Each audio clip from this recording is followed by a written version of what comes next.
भैया राम लड्डू राम का नाम लेके बनाते हो क्या? हाँ जी। कितनी बार लेते हो राम का नाम? हम लोग 4-5 बार ले लेते हैं। श्री राम राम का तो त्यागी है भाई साहब। अच्छा, ये सारे राम की दुनिया है तो भैया राम का नाम लेके राम के लड्डू बनाते हैं।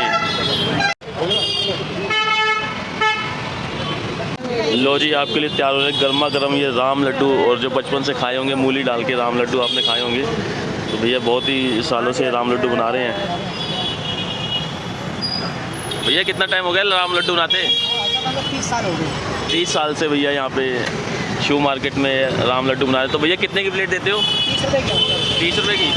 तो 30 रुपये में कितने लड्डू आते हैं? 6 पीस। चाहे वो मिर्च का ले लो। तो भैया मिर्च का लड्डू बनाते हैं और ये सामान रखा हुआ बहुत सारा। भैया एक प्लेट हमारे को भी लगा दो, मिर्च भी डाल दो, सब डाल दो।